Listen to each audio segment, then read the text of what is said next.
একটা বাস্তব বলি, আপনাদের এখানে রাস্তার উপরে অটো একটা দাঁড়িয়ে আছে। তো আমি অটোতে বসে আছি।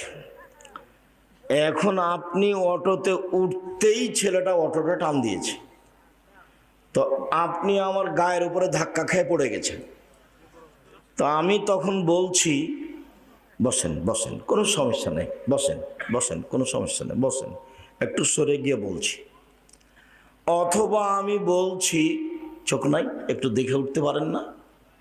কপালে চোখ নাই, একটু দেখে উঠতে পারেন না? তো কোনটা ভালো? তাহলে আমরা ভালো চাল চলন বুঝি। এইটা নেকির কাজ।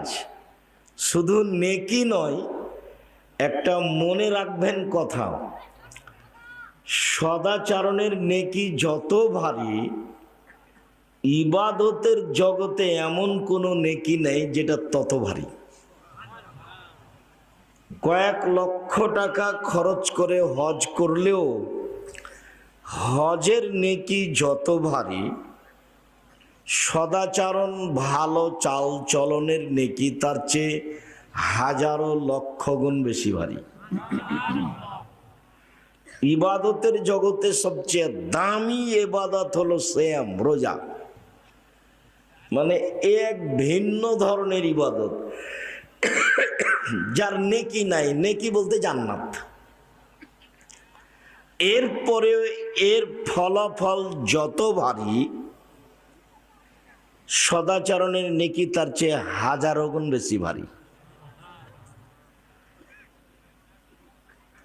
এই বিষয়ে সূচনায় কথা বলতে আর একটা হাদিস বলি, তাহলে আমার ধারাবাহিক আলোচনাটা বোঝা সহজ হবে। এই ছেলেরা,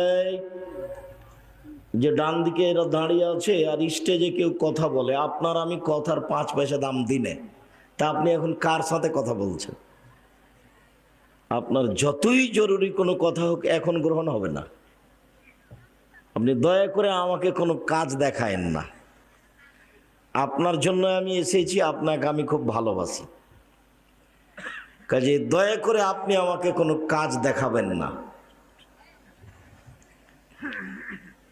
তো আপনি আপনার কাজ ত্যাগ করে ভদ্রতা বজায় রেখে চুপচাপ বসে আলোচনা শুনুন।